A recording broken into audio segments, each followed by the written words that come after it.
ನಮಸ್ಕಾರ. GTV news ಕನ್ನಡಕ್ಕೆ ಸ್ವಾಗತ. ನಾನು ನಿಮ್ಮ ವೆಂಕಟೇಶ್. ಬಾಚೇನಹಟ್ಟಿ ಸರ್ಕಾರಿ ಕಾಲೇಜು ಆವರಣದಲ್ಲಿ ಶಾಸಕ HC ಬಾಲಕೃಷ್ಣರವರ ಮಾರ್ಗದರ್ಶನದಲ್ಲಿ ಮಹಾನಾಡು ಕಟ್ಟೆಮನೆ, DKS ಚಾರಿಟಬಲ್ ಟ್ರಸ್ಟ್ ಹಾಗೂ ಬೆಂಗಳೂರಿನ ರಾಮಯ್ಯ ಆಸ್ಪತ್ರೆಯ ಸಹಯೋಗದಲ್ಲಿ ಬಾಚೇನಹಟ್ಟಿ ಗ್ರಾಮ ಪಂಚಾಯಿತಿ ವ್ಯಾಪ್ತಿಯ ಹಳ್ಳಿಗಳ ಸಾರ್ವಜನಿಕರಿಗೆ ಉಚಿತ ಆರೋಗ್ಯ ತಪಾಸಣಾ ಶಿಬಿರವನ್ನು ನಡೆಸಲಾಯಿತು. ಈ ಸಂದರ್ಭದಲ್ಲಿ ಶಾಸಕ HC ಬಾಲಕೃಷ್ಣ, ಮಾಗಡಿ ಯೋಜನಾ ಪ್ರಾಧಿಕಾರದ ಅಧ್ಯಕ್ಷ ಕೆಂಚೇಗೌಡ, ಮಾಜಿ ಅಧ್ಯಕ್ಷ ಪೂಜಾರಿ ಪಳ್ಳ ಕೃಷ್ಣಮೂರ್ತಿ, ಬಾಚೇನಹಟ್ಟಿ ಗ್ರಾಮ ಪಂಚಾಯಿತಿ ಅಧ್ಯಕ್ಷೆ ಶಾಂತಾಬಾಯಿ ಧನಂಜಯ ನಾಯಕ, ಉಪಾಧ್ಯಕ್ಷ ಚಂದ್ರಶೇಖರ್, ಧರ್ಮಾನಾಯಕ್, ಲಕ್ಷ್ಮಣ್, ಜಯರಾಮಯ್ಯ, ಯೋಗೇಶ್ ಕುಮಾರ್, ರಂಗನಾಥ್, ಬಾಳೇಗೌಡ ಹಾಗೂ ಅಕ್ಕಪಕ್ಕದ ಗ್ರಾಮಸ್ಥರುಗಳು ಭಾಗವಹಿಸಿದ್ದರು.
ಹಚ್ಚೇವು ಕನ್ನಡದ ದೀಪ, ಹಚ್ಚೇವು ಕನ್ನಡದ ದೀಪ, ಕರುನಾಡ ದೀಪ, ಸಿರಿನುಡಿಯ ದೀಪ, ಒಲವೆತ್ತಿ ತೋರುವ ದೀಪ.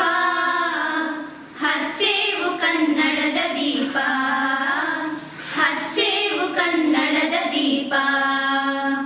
ಬಹುದಿನಗಳಿಂದ ಮೈಮರೆವೆಯಿಂದ ಕೂಡಿರುವ ಕೊಳೆಯ ಕೊಚ್ಚೇವು, ಎಲ್ಲೆಲ್ಲಿ ಕನ್ನಡದ ಕಂಪು ಸೂಸಲು ಅಲ್ಲಲ್ಲಿ ಕರಣ ಚಾಚೇವು.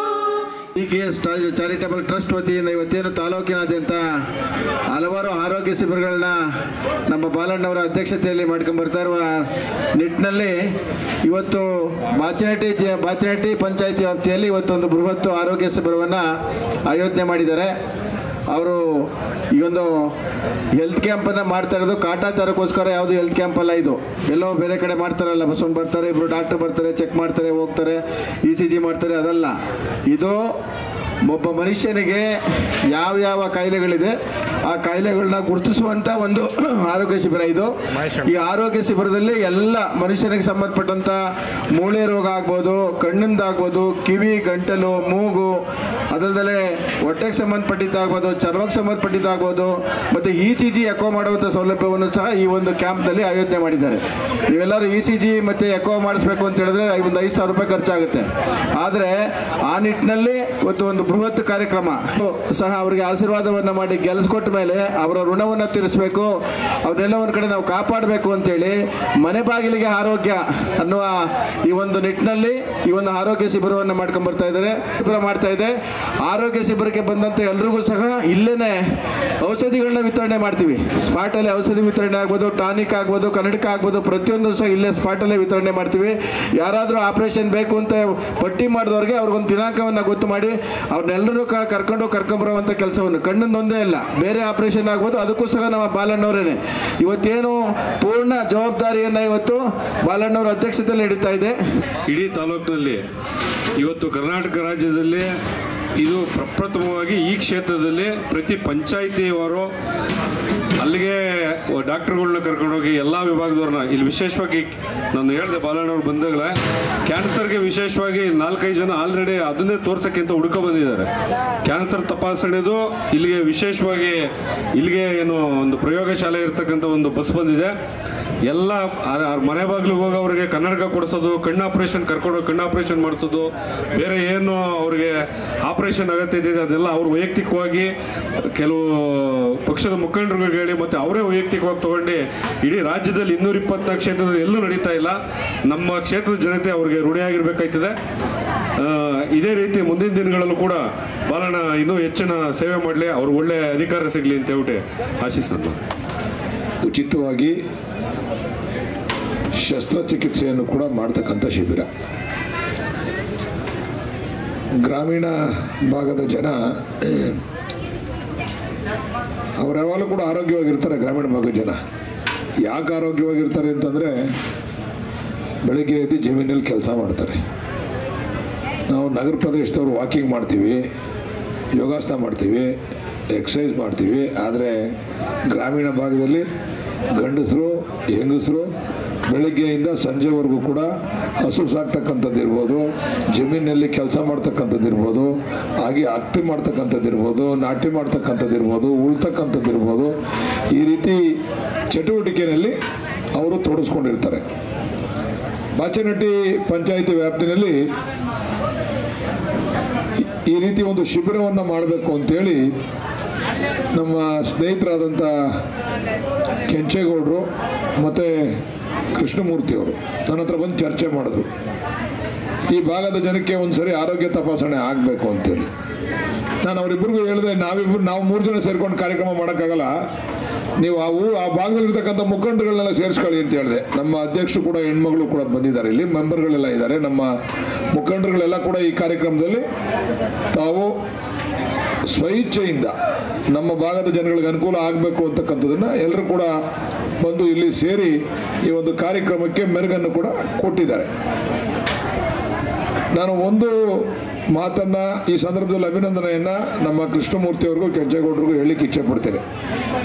ಬೇರೆಯವರು ಎಷ್ಟೇ ಕೆಲಸ ಮಾಡಬೇಕಾದ್ರೂ ಕೂಡ ಇವ್ರನ್ನೆಲ್ಲ ಕರ್ಕೊಂಬಂದು, ಡಾಕ್ಟರ್ಗಳು ಕರ್ಕೊಂಬಂದು, ಎಲ್ಲರನ್ನೂ ಕರ್ಕೊಂಬಂದು ತಪಾಸಣೆ ಮಾಡಿ, ಅವರ ಕುಶಲೋಪಚಾರಿ ವಿಚಾರ ಮಾಡಿ ಅವ್ರನ್ನ ವಾಪಸ್ ಕಳಿಸೋವರೆಗೂ ಕೂಡ ಅವರ ಜವಾಬ್ದಾರಿ ಜಾಸ್ತಿ ತೆಗೆದುಕೊಂಡು ಮಾಡ್ತಾ ಇದ್ದಾರೆ. ಇದು ನಮ್ಮದು ನನ್ನ ಕ್ಷೇತ್ರದಲ್ಲಿ 5ನೇ ಕ್ಯಾಂಪ್ ಇದು. ಈಗಾಗಲೇ ಮತ್ತಿಕೆರೆ ಭಾಗ ಇರ್ಬೋದು, ಮಾಡಬಾಳ್ ಭಾಗ ಇರ್ಬೋದು, ಉಳ್ಳಿನಹಳ್ಳಿ ಭಾಗ ಇರ್ಬೋದು, ಒಮ್ಮಳಮುಲ್ಪೇಟೆಯಲ್ಲಿ ಇರ್ಬೋದು, ಈ 4 ಕಾರ್ಯಕ್ರಮ ಮುಗಿಸಿ ಈಗ 5ನೇದು ಮಾಡ್ತಾ ಇದ್ದೀವಿ. ಇಡೀ ನನ್ನ ಕ್ಷೇತ್ರದಲ್ಲಿ ವರ್ಷಕ್ಕೆ 1 ಬಾರಿ ಎಲ್ಲ ಪಂಚಾಯತಿನಲ್ಲೂ ಮಾಡಬೇಕು ಅಂತೇಳಿ ತೀರ್ಮಾನ ಮಾಡಿದ್ದೀವಿ. ಪ್ರತಿ ವರ್ಷನೂ ಕೂಡ ವರ್ಷಕ್ಕೆ 1 ಬಾರಿ. ಯಾಕಂದರೆ ಸಿಟಿಲಿರ್ತಕ್ಕಂಥವರು ಅವರು ನಿರಂತರವಾಗಿ ಆರೋಗ್ಯ ತಪಾಸಣೆಯನ್ನು ಮಾಡಿಸ್ಕೊತಾರೆ. ನಮ್ಮಲ್ಲಿ ಕೆಲಸ ಮಾಡ್ತಾರೆ, ಸುಸ್ತಾಯ್ತಾರೆ, ಎಲ್ಲೋ ಹೊರಗಡೆ ಹೋಗ್ಲಿಕ್ಕೆ ಆಗಲ್ಲ, ಆರೋಗ್ಯದಲ್ಲಿ ಏರುಪೇರಾದರೂ ಕೂಡ ಸರಿಯಾಗಿ ತೋರಿಸಲ್ಲ. ಇಂಥ ಸ್ಥಿತಿನಲ್ಲಿ ನಾವು ಜನಪ್ರತಿನಿಧಿಗಳ ನಮ್ಮ ಆದ್ಯ ಕರ್ತವ್ಯ, ನಾವು ನಮ್ಮ ಮತದಾರರನ್ನು, ನಮ್ಮ ಭಾಗದಲ್ಲಿರ್ತಕ್ಕಂಥ ಪ್ರಜೆಗಳನ್ನು ಸರಿಯಾದಂಥ ರೀತಿಯಲ್ಲಿ ಅವರು ನೋಡ್ಕೊಳ್ತಕ್ಕಂಥದ್ದು ನಮ್ಮೆಲ್ಲರ ಆದ್ಯ ಕರ್ತವ್ಯ. ಅದರಂತೆ ಇವತ್ತು ಈ ವ್ಯಾಪ್ತಿನಲ್ಲಿ ಮಾಡ್ತಾ ಇದ್ದೇವೆ. ಇಲ್ಲಿ ನೋಡಿ, ಇಲ್ಲಿ ಬಂದಿರತಕ್ಕಂಥವರೆಲ್ಲ ಹೆಚ್ಚು ಕಡಿಮೆ BPL ಕಾರ್ಡನ್ನು ಹೊಂದಿರತಕ್ಕಂಥ ಜನ. ಇಲ್ಲಿ ಯಾರು ಕೂಡ ಶ್ರೀಮಂತರು ಬಂದಿರತಕ್ಕಂಥದ್ದು ಅಲ್ಲ. ಬರೀ ಏನಪ್ಪ ಪಂಚಾಯತಿ ಮೆಂಬರೋ ಕೃಷ್ಣಮೂರ್ತಿನೋ ಕೆಂಚೇಗೌಡರೇನೋ ಮಾಡ್ಬಿಡ್ತಾರ, ಅಲ್ಲ. ಇದಕ್ಕೆ ಸಹಕಾರ ಕೊಟ್ಟಿರ್ತಕ್ಕಂಥವರು ತಾಲೂಕು ಆಸ್ಪತ್ರೆ ಮಾಗಡಿ, ಜಿಲ್ಲಾ ಆಸ್ಪತ್ರೆ ರಾಮನಗರ ಅವರ ಸಹಯೋಗದೊಂದಿಗೆ MS ರಾಮಯ್ಯ ಹಾಸ್ಪಿಟ್ಲ್, ಪ್ರಮುಖವಾಗಿ ನಮಗೆ MS ರಾಮಯ್ಯ ಹಾಸ್ಪಿಟ್ಲ್ ಅವರು ನಮಗೆ ಸಹಕಾರ ಕೊಟ್ಟಿರ್ತಕ್ಕಂಥದ್ದು. ಅದಕ್ಕೆ ಇವ್ರ ಜೊತೆಯಲ್ಲಿ ಇವ್ರು 3 ಜನ ಬಂದರೂ ಸಾಲಲ್ಲ. ಇವ್ರ ಜೊತೆಯಲ್ಲಿ ನಮ್ಮ ಆಶಾ ಕಾರ್ಯಕರ್ತರು ಅವರ ಸೇವೆಯನ್ನು, ಅಮೋಘವಾದಂಥ ಸೇವೆಯನ್ನು ನಾವೆಲ್ಲ ಕೂಡ ನೆನೆಸ್ಕೋಬೇಕಾಗ್ತದೆ. ಅದ್ರ ಜೊತೆಯಲ್ಲಿ ಅಂಗನವಾಡಿ ಟೀಚರ್ಗಳು, ಅಂಗನವಾಡಿ ಶಿಕ್ಷಕರು ಕೂಡ, ಶಿಕ್ಷಕರಿರ್ಬೋದು, ಆಯಾ ಇರ್ಬೋದು, ಎಲ್ಲರೂ ಕೂಡ ಇದರಲ್ಲಿ ಜೊತೆಗೂಡಿ ಎಲ್ಲರೂ ನಮ್ಮ ಜೊತೆ ಕೈ ಜೋಡಿಸಿ ಈ ಕಾರ್ಯಕ್ರಮವನ್ನು ಯಶಸ್ವಿಗೊಳಿಸಿದ್ದಾರೆ. ಅವರೆಲ್ಲರಿಗೂ ಕೂಡ ನಾನು ವೈಯಕ್ತಿಕವಾಗಿ ಮತ್ತು ಈ ಭಾಗದ ನಮ್ಮ ಮುಖಂಡರುಗಳ ಪರವಾಗಿ ಅವರೆಲ್ಲರಿಗೂ ಕೂಡ ನಾನು ಧನ್ಯವಾದಗಳನ್ನು, ಅಭಿನಂದನೆಗಳನ್ನು ಈ ಸಂದರ್ಭದಲ್ಲಿ ಹೇಳಲಿಕ್ಕೆ ಇಚ್ಛೆ ಪಡ್ತೇನೆ. ಆರೋಗ್ಯ ಪ್ರತಿಯೊಬ್ಬರಿಗೂ ಕೂಡ ಬಹುಶಃ ಮನುಷ್ಯ ಆಸ್ತಿ ಕಳ್ಕೊಂಡ್ರು ಇರ್ಬೋದು, ಬೇರೆ ಏನು ಕಳ್ಕೊಂಡ್ರು ಇರ್ಬೋದು, ಆದ್ರೆ ಆರೋಗ್ಯ ಕಳ್ಕೊಂಡ್ರೆ ಇರೋದಕ್ಕಾಗೋದಿಲ್ಲ. ಆರೋಗ್ಯ ಪ್ರತಿಯೊಬ್ಬರಿಗೂ ಕೂಡ ಬಹಳ ಮುಖ್ಯವಾಗಿರ್ತಕ್ಕಂಥದ್ದು. ಆರೋಗ್ಯ ಇಲ್ಲ ಅಂತಂದ್ರೆ ಅವನ ಜೀವನ ನರಕಕ್ಕೆ ಸಮಾನ. ಅವನೆಲ್ಲ ಒಂದ್ ಕಡೆ ಕಣ್ಕಾಣಲ್ಲ ಅಂತಂದ್ರೆ ಅವ್ರನ್ನ ವಯಸ್ಸಾದಂಥ ತಂದೆ ತಾಯಿಗಳನ್ನ ಮೂಲೆ ಕೂಡಿಸ್ಬಿಡ್ತಾರೆ. ಕರ್ಕೊಂಡೋಗಿ ತೋರಿಸಿ ಅವ್ರಿಗೆ ಕಣ್ಣು ಆಪರೇಷನ್ ಮಾಡಿಸಿ. ವಯಸ್ಸಾದಂಥವ್ರಿಗೆ ಕಣ್ಣು ಯಾತಕ್ಕೋಸ್ಕರ ಅವಶ್ಯಕತೆ ಐತೆ ಅಂದರೆ ಅವರ ದಿನನಿತ್ಯದ ಕೆಲಸಗಳನ್ನು ಅವರೇ ಯಾರ ಮೇಲೆ ಅವಲಂಬಿತರಾಗದೆ ಮಾಡ್ಕೊಳ್ತಕ್ಕಂಥದಕ್ಕೋಸ್ಕರ ಅದರ ಅವಶ್ಯಕತೆ ಐತೆ. ಅಂಥವ್ರಿಗೆ ನಾವು ಹುಡುಕಿ ಅದನ್ನು ಜವಾಬ್ದಾರಿಯನ್ನು ತಗೊಂಡು ಮಾಡಬೇಕು. ಇನ್ನೊಂದು ವಿಚಾರ ಏನಪ್ಪ ಅಂತಂದರೆ BP ಮತ್ತು ಶುಗರು. ಎಲ್ರಿಗೂ ಕೂಡ BP ಶುಗರ್ ಇವತ್ತಿನ ವಾತಾವರಣ, ಇವತ್ತಿನ ವ್ಯವಸ್ಥೆ, ಇವತ್ತಿನ ಒತ್ತಡ, ಇವತ್ತಿನ ಹಿಂಸೆ ಇವೆಲ್ಲವನ್ನು ನೋಡಿದ್ರೆ BP ಶುಗರ್ ಎಲ್ರಿಗೂ ಕೂಡ ಕಾಮನ್ ಆಗಿಬಿಟ್ಟಿದೆ ಇವಾಗ. ನಮ್ಮಲ್ಲಿ ಏನಂದರೆ ಸ್ಟ್ರೋಕ್ ಹೊಡೆದ್ಬಿಡ್ತು ಕಾರಣ ನಾವು ಅದೆಲ್ಲ ಇದಕ್ಕೆ ಕರ್ಕೊಂಡು ಹೋಗ್ಬೇಕು, ಏನೋ ಆಂಧ್ರ ಅವರಪ್ಪ ಪಲ್ಮನೇರಿ ಕರ್ಕೊಂಡು ಹೋಗ್ಬೇಕು, ಇಲ್ಲಿ ಮದ್ದೂರು ಕರ್ಕೊಂಡು ಹೋಗ್ಬೇಕು ಅಂತಾರೆ. ಸ್ಟ್ರೋಕ್ ಯಾತಕ್ಕೋಸ್ಕರ ಹೊಡಿತದೆ ಅಂದರೆ ಯಾರಿಗೆ BP ಶುಗರನ್ನು ಸರಿಯಾದ ರೀತಿಯಲ್ಲಿ ಅವರು ಕಂಟ್ರೋಲ್ ಮಾಡ್ಕೊಳ್ಳಲ್ಲ, ಯಾರು ತಪಾಸಣೆ ಮಾಡಿಸ್ಕೊಳ್ಳಲ್ಲ. ಈಗ ನನಗೆ BP ಬಂದಿರ್ತದೆ, ನಾನೇನು ಮಾಡ್ತೀನಿ, BP ಮಾತ್ರ ಡಾಕ್ಟರ್ ಹತ್ರ ಹೋಗಿ ತೋರಿಸ್ತೀನಿ, BP ಮಾತ್ರ ಕೊಡ್ತಾರೆ. ನಾನು ಸ್ವಲ್ಪ ಕಡಿಮೆ ಆಯಿತು, BP ಚೆನ್ನಾಗಿದ್ದೀನಿ, ಆ BP ಮಾತ್ರ ಬಿಸಾಕ್ಬಿಡ್ತೀವಿ, BP ಮಾತ್ರ ತಗೊಳ್ಳಲ್ಲ. ಶುಗರು ಮತ್ತು BP ಮಾತ್ರ ನಾವು ಯಾರಾದ್ರೂ ಇದ್ರ ಬದಲು ನಾನು ಆಯುರ್ವೇದಕ್ಕೆ ಹೋಗ್ತೀನಿ ಅಂತಂದ್ರೆ ಅವ್ರ ಆರೋಗ್ಯ ಖಂಡಿತ ಹೆಚ್ಚು ಕಡಿಮೆ ಆಗ್ತದೆ. BP ಮಾತ್ರ ಶುಗರ್ ಮಾತ್ರನ, ಶುಗರ್ನ ಸ್ವಲ್ಪ ಹೆಚ್ಚು ಕಡಿಮೆ ಆದ್ರೂ ಕೂಡ BP ಮಾತ್ರನ ಯಾರು ಕೂಡ ನಿಲ್ಲಿಸಬಾರ್ದು. ಒಂದು ಸರಿ BP ಬಂದ್ರೆ ಅದು ನಮ್ಮ ಆಸ್ತಿ, ಆ ಆಸ್ತಿನ ನಾವು ಸಾಯೋವರೆಗೂ ಕಾಪಾಡ್ಕೋಬೇಕು. BP ಶುಗರ್ ಏನೋ ನಮ್ಮ ಆಸ್ತಿ, ಅದು ನಮಗೆ ಬಳುವಳಿಯಾಗಿ ಬಂದಿರ್ತಕ್ಕಂಥದ್ದು. ಅದನ್ನೇನಾದ್ರೂ ಕೂಡ ಸ್ವಲ್ಪ ನೀವು ತಪಾಸಣೆ ಮಾಡ್ಕೊಳ್ದೇನೋ, ಮಾತ್ರೆ ನುಂಗ್ದೇನೋ ಏನೋ ಹೆಚ್ಚು ಕಡಿಮೆ ಮಾಡ್ಕೊಂಡ್ರಿ, ಅವಾಗ ನಮ್ಮ ಅವನತಿ, ನಮ್ಮ ಆಸ್ತಿ ಹೆಚ್ಚು ಕಡಿಮೆ ಆದ್ರೆ ನಮ್ಮ ಅವನತಿ. ನಾವು ಅವನತಿ ಯಾವಾಗ ಕಾಣ್ತೀವಿ, ಆಸ್ತಿನ ಸರಿಯಾಗಿ ಮೇಂಟೈನ್ ಮಾಡ್ಕೊಳ್ದೆ ಹೋದ್ರೆ ನಮಗೆ ಜಮೀನು ಎಷ್ಟು ನಮ್ಮ ಆಸ್ತಿ ಮುಖ್ಯನೋ, ನಮ್ಮ ಮಕ್ಕಳುಗಳು ನಮ್ಮ ಆಸ್ತಿ ಹೆಂಗೆ ಮುಖ್ಯನೋ, ಹಂಗೆ BP ಶುಗರು ಕೂಡ ನಮ್ಮ ಆಸ್ತಿ. ಅದನ್ನು ಸರಿಯಾದ ರೀತಿಯಲ್ಲಿ ತಪಾಸಣೆ ಮಾಡಿಸ್ಕೊಂಡು ನೀವು ತಗೋಬೇಕು. BP ಮಾತ್ರ ಕೆಲವು ಏನು ಮಾಡ್ತಾರೆ ಗೊತ್ತಾ, BP ಇಲ್ಲ ರೀ ನನಗೆ, ನಾನು ಆರಾಮಾಗಿದ್ದೀನಿ ಅಂತ ನಿಲ್ಲಿಸ್ಬಿಡ್ತಾರೆ, ಬ್ರೈನ್ ಸ್ಟ್ರೋಕ್ ಹೊಡಿತದೆ. BP ಮಾತ್ರೆ ಶುಗರ್ ಮಾತ್ರೆ ಹೆಚ್ಚು ಕಡಿಮೆ ಆದರೆ ಬ್ರೈನ್ ಸ್ಟ್ರೋಕ್ ಹೊಡಿತದೆ, ಪ್ಯಾರಾಲಿಸಿಸ್ ಆಗ್ತದೆ, ಆಮೇಲೆ ನೀವು ನೋವನ್ನು ಅನುಭವಿಸ್ತೀರಾ. ಅದರಿಂದ ದಯಮಾಡಿ ತಾವು ಯಾವುದೇ ಕಾರಣಕ್ಕೆ BP ಮಾತ್ರೆಗಳನ್ನು, ಶುಗರ್ ಮಾತ್ರೆಗಳನ್ನು ನಿಲ್ಲಿಸಬೇಡಿ. ಅದನ್ನು ಸ್ವಲ್ಪ ಕಡಿಮೆ ಮಾಡ್ಕೋಬಹುದು, ಸ್ವಲ್ಪ ಜಾಸ್ತಿ ಮಾಡ್ಕೋಬಹುದು, ಆದ್ರೆ ನಿಲ್ಲಿಸ್ತಕ್ಕಂಥ ಕೆಲಸಕ್ಕೆ ದಯಮಾಡಿ ಯಾರು ಕೂಡ, ನಮ್ಗೇನು ಇಲ್ಲದೆ ಚಿಂತೆ ಇಲ್ಲ, ಮಾಗಡಿನಲ್ಲೂ ಕೂಡ ಉಚಿತವಾಗಿ ಆಸ್ಪತ್ರೆಗಳಲ್ಲಿ BP ಶುಗರ್ ಮಾತ್ರೆಗಳು ಸಿಗ್ತವೆ. ದಯಮಾಡಿ ಹೋಗಿ ನಿರಂತರವಾಗಿ ತಪಾಸಣೆ, 2 ತಿಂಗಳಿಗೆ ಒಂದ್ಸರಿನೋ, 3 ತಿಂಗಳಿಗೆ ಒಂದ್ಸರಿನೋ ಅಥವಾ ತಿಂಗಳಿಗೆ ಒಂದ್ಸರಿನೋ ಮಾಗಡಿಗೆ ಹೋಗಿ ತಪಾಸಣೆ ಮಾಡಿಸ್ಕೊಂಡು BP ಶುಗರ್ ಮಾತ್ರ ಯಾವುದೇ ಕಾರಣಕ್ಕೂ ನಿಲ್ಲಿಸಬೇಡಿ. ದಯಮಾಡಿ ಅದನ್ನ ನೋಡ್ಕೋಬೇಕು.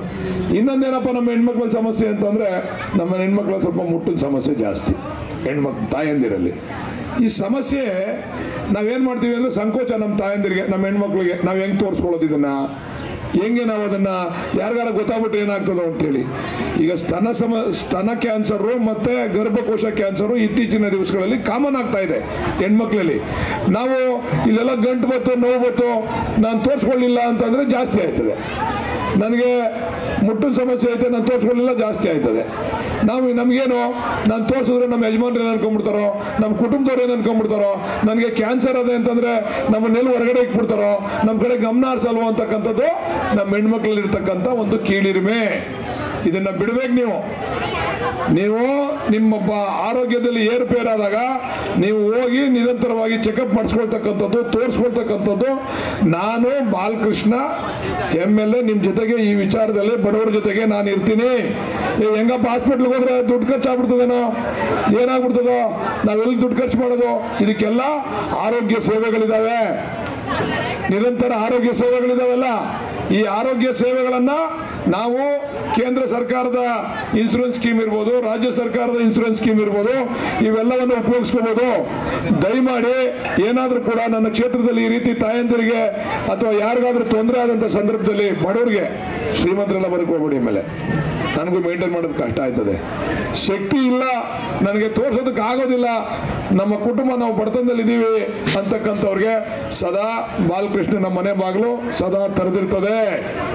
ಖಂಡಿತ ನಿಮ್ಮ ಆರೋಗ್ಯವನ್ನ ನೋಡ್ಕೊಳ್ತಕ್ಕಂಥ ಜವಾಬ್ದಾರಿ ನನ್ನ ಮೇಲೂ ಕೂಡ ಇದೆ.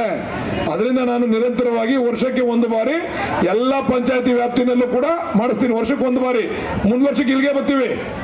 ಮುಂದಿನ ವರ್ಷಕ್ಕೆ ಈ ಟೈಮ್ಗೆ ಇಲ್ಲಿ ಮತ್ತೊಮ್ಮೆ ಬಂದು ಕಾರ್ಯಕ್ರಮವನ್ನು ಮಾಡಿ ಇಲ್ಲಿ ಆರೋಗ್ಯ ತಪಾಸಣೆ ಮಾಡಿಸ್ತಕ್ಕಂಥದ್ದು, ಯಾರಿಗಾರು ತೊಂದರೆ ಆದರೆ ತೋರಿಸ್ತಕ್ಕಂಥದ್ದು ಎಲ್ಲ ಕೂಡ ಮಾಡ್ತಾ ಇದ್ದೇವೆ.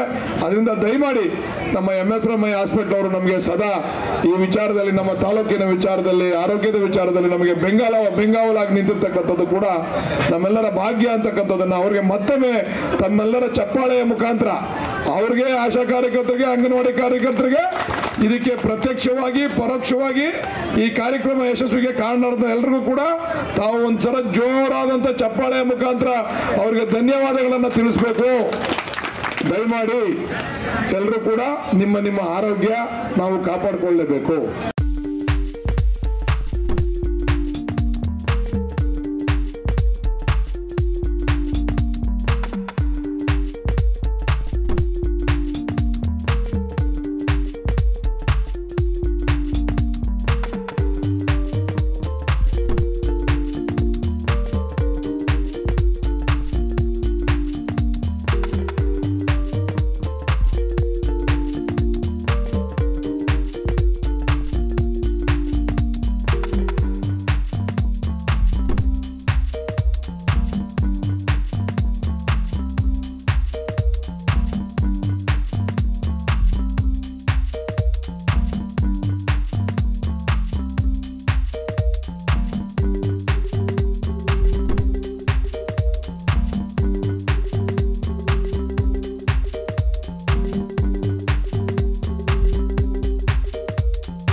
ಇದು ಇವತ್ತಿನ ಮಾಗಡಿಯ ಸುದ್ದಿ ಸಮಾಚಾರ.